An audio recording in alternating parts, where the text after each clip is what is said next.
Good morning.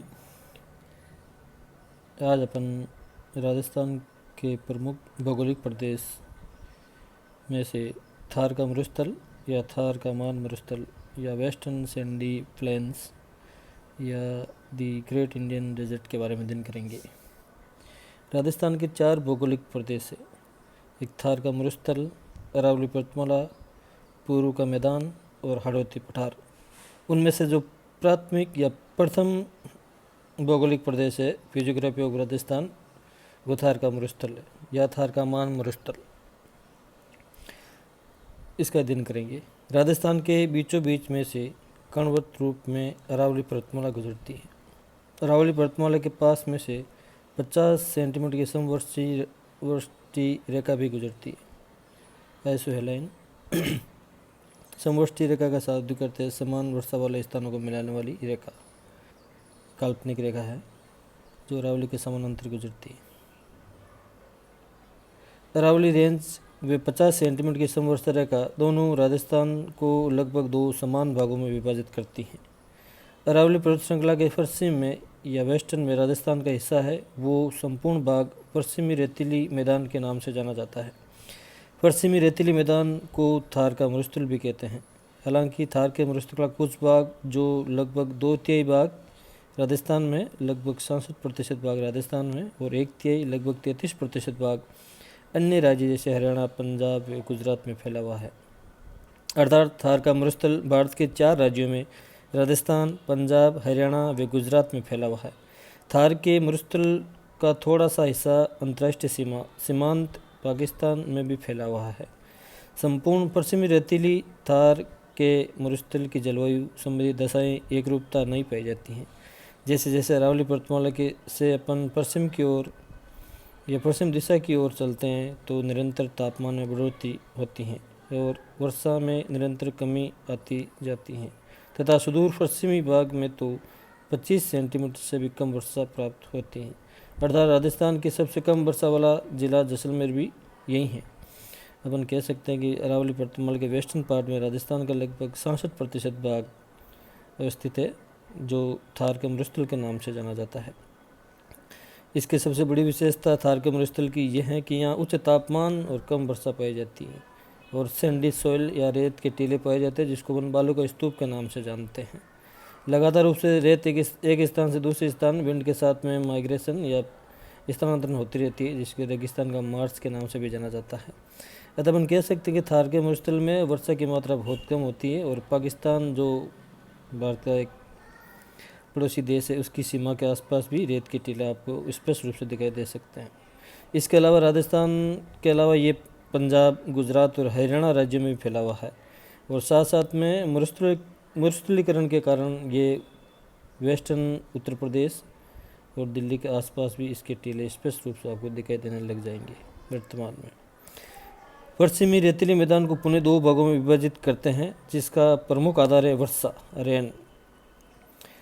25 centimetre की समवर्षी रेखा जो पश्चिमी रेतीली मैदान को पुनः 2 भागों में विभाजित करती है। नंबर 1 शुष्क रेतीला मैदान, दूसरा राजस्थान का अर्ध शुष्क रेतीला मैदान, जो मानचित्र में दिखा रखा है। राजस्थान का शुष्क रेतीला मैदान है जो 25 सेंटीमीटर की समवर्षी रेखा के पश्चिम भाग में फैला हुआ है, जिसको मान मरुस्थल भी कहा जाता है। अतः अपन कह सकते हैं 25 सेंटीमीटर के वेस्टर्न पार्ट में जो राजस्थान का पार्ट पड़ता है, राजस्थान का रेतीला भाग पड़ता है, उसको मान मरुस्थल के नाम से जाना जाता है। 25 सेंटीमीटर से लेकर 50 सेंटीमीटर की समवर्षी रेखा के बीच में फैला हुआ पश्चिमी रेतीली मैदान का भाग अर्ध शुष्क रेतीला मैदान के नाम से भी जाना जाता है या राजस्थान के बांगर प्रदेश के नाम से भी जाना जाता है। अतः अपन कह सकते हैं कि 25 सेंटीमीटर से लेकर 50 सेंटीमीटर की समवर्षी रेखा के बीच का जो फैला हुआ पश्चिमी रेतीला मैदान है, वो अर्ध शुष्क रेतीला मैदान के नाम से जाना जाता है या इसको राजस्थान के बांगर प्रदेश के नाम से भी जाना जाता है। राजस्थान के बांगर प्रदेश को अध्ययन की दृष्टि से पुनः 4 भागों में विभाजित किया गया है। नंबर 1 है गगर का मैदान या गगर का बेसिन। ये प्राचीन सरस्वती या गगर नदी का पाठ है। वर्तमान में इसे गगर नदी का मैदान के नाम से भी जानते हैं। ये गगर नदी हिमाचल प्रदेश की कालका की पहाड़ियों से उद्गम स्थल इसका माना गया है, जो राजस्थान के हनुमानगढ़ गढ़ जिले के टीबी तहसील से राजस्थान में प्रवेश करती है। उसके बाद ये सूरतगढ़ व अनूपगढ़ श्री गंगानगर होती हुई पाकिस्तान के फोर्ट अब्बास तक प्रवेश करके वहाँ मिट्टी में विलीन हो जाती है, जो पाकिस्तान के भावलपुर जिले में जाकर विलुप्त या अंत्य प्रवाह हो जाती है। गगन नदी की एक शाखा दृश्यवती नदी के नाम से भी जानी जाती है, जो नौर व भादरा तहसील हनुमानगढ़ में बहती है। वर्तमान समय में गगर नदी को मर्द नदी या डेड रिवर के नाम से या डेड अवस्था में आ चुकी है तथा इसकी तली को स्थानीय भाषा में थली या तली के नाम से जाना जाता है। यदि राजस्थान की जो अंत्य प्रवाह एक प्रकार का उपतंत्र है, जिसमें गगर नदी को भी अपन काउंट करते हैं। और आपको ये भी पता है राजस्थान में जो उपतंत्र है वो 3 प्रकार का है। एक तो अंत्य इनलैंड वाटर सिस्टम, एक अरब सागर का अपतंत्र और एक बंगाल की खाड़ी का अपतंत्र।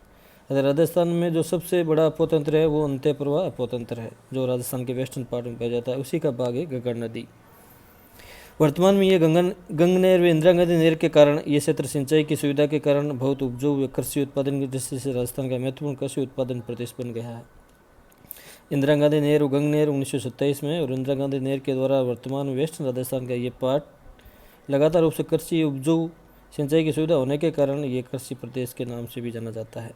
दूसरा शेखावटी प्रदेश मुख्यतः 4 जिले झुंझुनू, सीकर, चूरू और उत्तरी भाग नागौर का आता है, जिसको शेखावटी प्रदेश के नाम से जानते हैं। इसकी पश्चिमी सीमा 25 सेंटीमीटर की समवर्षीय रेखा से वे पूर्वी सीमा अरावली के समानांतर 50 सेंटीमीटर की समवर्षीय रेखा या अरावली पर्वत श्रृंखला से लगती है। शेखावटी प्रदेश भी राजस्थान में बांगर प्रदेश का हिस्सा है, जहाँ मुख्यतः विभिन्न प्रकार की कातली, साबी, रूपनगढ़ आदि नदियाँ बहती हैं। इनका सारा का सारापन अंत्य प्रवाह है। मतलब अपन कह सकते हैं कि थार का मरुस्थल राजस्थान के वेस्टर्न पार्ट में पड़ता है तथा यहाँ विभिन्न प्रकार के बालों का स्तूप पाए जाते हैं, जैसे पैराबोलिक, अनुप्रस्थ, अनुदैर्ध्य। इस प्रकार के बालों का स्तूप एक स्थान से दूसरे स्थान पर मिट्टी का स्थानांतरण लगातार रूप से करते रहते हैं, जिसके कारण मरुस्थलीकरण की दर लगातार रूप से बढ़ती जा रही है। थार के मरुस्थल की सबसे बड़ी विशेषता यह है कि यहाँ तापमान उच्चतम पाया जाता है, वर्षा की मात्रा न्यूनतम पाई जाती है तथा वनस्पति का अभाव पाया जाता है, रेत के टीले पाए जाते हैं। अतः वर्तमान में यहाँ अरावली पर्वतमाला के वेस्टर्न पार्ट में या फिर इंदिरा गांधी नहर या गंग नहर और साथ साथ में नर्मदा कैनाल के द्वारा यहाँ लगातार रूप से सिंचाई की सुविधा उपलब्ध होने के कारण सिंचाई की जो कमी थी उसकी पूर्ति के कारण यहाँ फसल उत्पादन में या कृषि प्रदेश के रूप में विकसित होता जा रहा है। थैंक्स।